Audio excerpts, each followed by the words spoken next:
Hello மக்களே, மீண்டும் ஒரு தமிழ் ஆனிமே எஃப்எம் ஷோக்கு உங்களை அன்புடன் வரவேற்கிறேன்.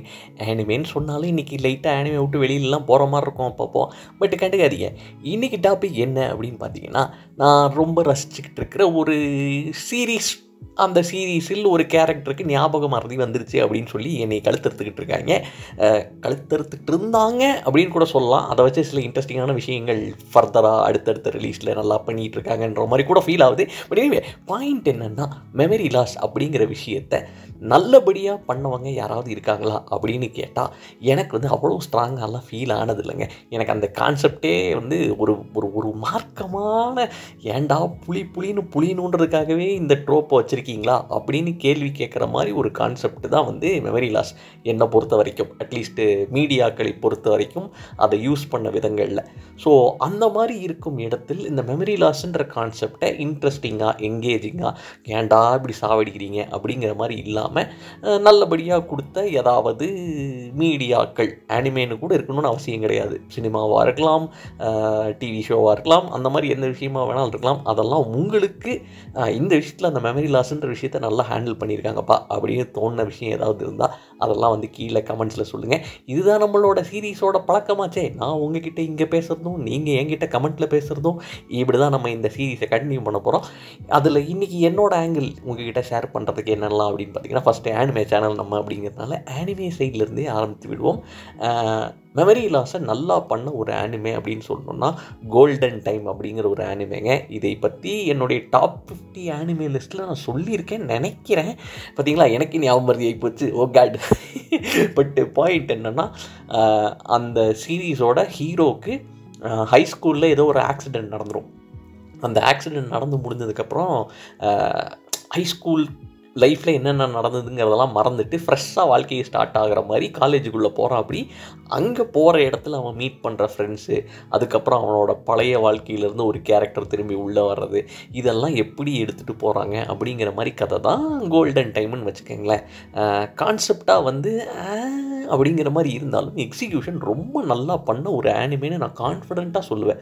எப்படின்னா, ஒரு ட்ராமா ஆங்கிளும் இருக்கும், ரொமான்ஸ் ஆங்கிளும் இருக்கும், காமெடி ஆங்கிளும் இருக்கும். பர்ஃபெக்டாக அந்த மீட்டர் வந்து சூப்பராக மெயின்டைன் பண்ணியிருப்பாங்க.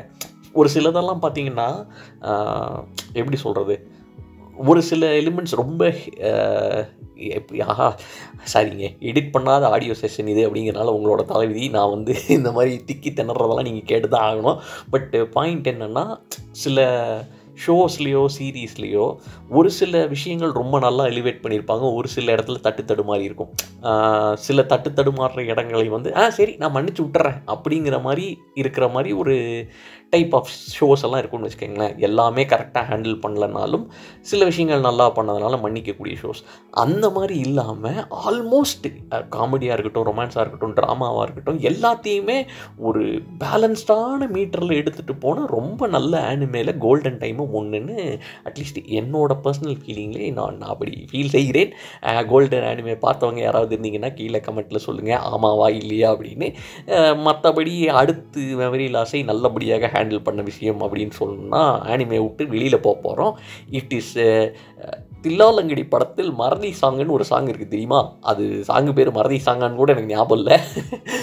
பேசிக்கலி மெமரி லாஸ் வந்த மாதிரி அப்படியே நம்மளோட ஜெயம் ரவி கேரக்டர் நடிச்சிட்டு இருக்கிற டைமில் பேரை மாற்றிட்டு அப்படியா ரவி மோகனா அந்த மனுஷன் வந்து நடிச்சிட்டு இருக்கிற கேரக்டரில் மெமரி லாஸ்னால் எவ்வளோ நல்ல விஷயம் தெரியுமா, நீங்கள் தான் ஓவராக ஃபீல் பண்ணிக்கிட்டு இருக்கீங்க அப்படின்னு சொல்லிட்டு ஜாலியாக ஒரு பாட்டு பாடுற மாதிரி ஒரு செஷன் வரும். அந்த மியூசிக்கும் யுவன் சூப்பராக போட்டிருப்பா. அப்படி ரொம்ப அண்டர் ரேட்டட் சாங்குங்க. அதை வந்து யாரும் செலிப்ரேட் பண்ணியோ இல்லை பாராட்டியோலாம் நான்லாம் கேட்டதில்லை. பட் எனக்கு ரொம்ப ரொம்ப பிடிக்கும். அந்த மியூசிக்கோட எப்படி சொல்கிறது, ஒரு ஃபன் ஃபீலும் நல்லாயிருக்கும், லிரிக்ஸில் இருக்கிற விஷயங்களுமே வந்து சூப்பராக இருக்கும். அது பாட்டு கேட்டு பாருங்க, நான் வந்து எக்ஸ்பிளைன் பண்ணுறதுக்கெலாம் அவ்வளோ காம்ப்ளெக்ஸான சாங்கெல்லாம் இல்லை, ஜாலியாக இருக்கும். அப்படி அந்த மெமரி லாஸுங்கிற விஷயத்த நல்லா இந்த மாதிரி ஒரு கான்செப்ட் எடுத்து அதை பாட்டாக மாற்றுறது இந்த மாதிரி பண்ணலாம் அப்படின்னு லிரிக்ஸில் நல்லா விளையாடின ஒரு சாங்கு.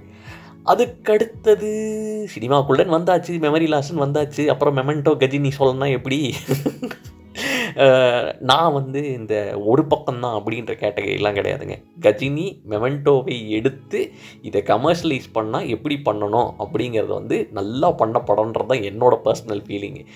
ஏன்னா அந்த மெமெண்டோ படத்தை அப்படியே நம்ம ஊருக்காரங்களுக்கு கொடுத்தீங்கன்னு வச்சுக்கோங்களேன், பார்ப்பாங்களா இல்லையான்னு நான் சொல்ல மாட்டேன். அது அவங்க நம்மளோட டேஸ்ட்லாம் ஒவ்வொரு டைமில் ஒவ்வொரு மாதிரி சூப்பராக இருக்கும். ஒரு சில டைம் சூப்பர் படத்தை அப்படியே ஆதரிப்போம், ஒரு சில டைம் வந்து சூப்பர் படத்தை வந்து கண்டுக்காமல் கூட விட்டுருவோம். அதனால் தமிழ் மக்களோட டேஸ்ட்டை கண்டுபிடிப்பது மிக மிக கடினம். பட் எனிவே பாயிண்ட் என்னென்னா, அந்த மாதிரி ஒரு எக்ஸ்ட்ரீம் ஒரு ஒரு ஒரு ஸ்பெசிஃபிக்கான டோனில் இருக்கிற ஒரு கான்செப்டை எடுத்து அதை மெயின் ஸ்ட்ரீம் ஆடியன்ஸுக்கு கமர்ஷியலைஸ் பண்ணி கொடுக்குறதே ஒரு திறமை தான்.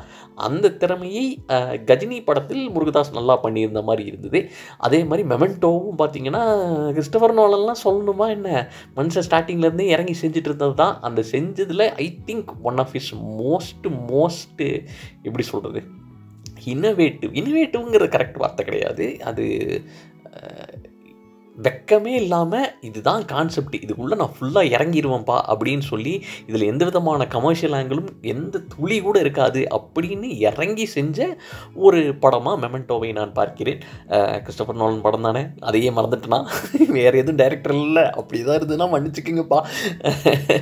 So those where my memory loss அப்படின்ற கான்செப்டை ஹேண்டில் பண்ண சில இன்ட்ரெஸ்டிங்கான விஷயங்கள். பெருசாக சர்ப்ரைசிங்காக மெமெண்டோ கஜினி வந்து ஒரு சர்ப்ரைசிங் என்ட்ரின்னு சொல்ல முடியாது.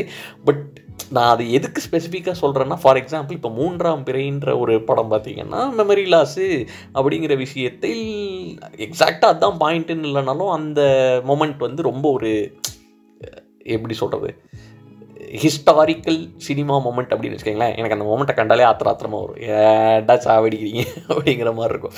ஸோ ஒரு காமனான விஷயம் அப்படிங்கிறதுனால உடனே எனக்கு அது பிடிச்சிடணும் அப்படிங்கிற மாதிரிலாம் இல்லாத ஆளுங்கிறதுனால எல்லாருக்கும் பிடிச்ச விஷயமா இருந்த கஜினியை கூட எனக்கும் பிடிக்குங்க அப்படின்னு சொல்லி காட்ட வேண்டிய ஒரு சிச்சுவேஷனாக இந்த சிச்சுவேஷனை நான் எடுத்துக்கொள்கிறேன். எவ்வளோ நேரம் பேசினேன்னு தெரியலையே, ஒரு 5 நிமிஷம் 6 நிமிஷம் பேசியிருப்பேன்னு வச்சுக்கோங்க. இன்றைக்கி வீடியோ இவ்வளவு தான் மக்களே, வீடியோ கிடையாது, ஆடியோ செஷன் தமிழ் ஆனிமே எஃப்எம்மோட 3வது எபிசோடு இன்றுடன் முடிவடைகிறது. இன்றுடனா ஐயோ நிறைய ரோலிங் ஆகுது, இத்துடன் முடிவடைகிறது மக்களே. Until next episode, bye bye, Jane.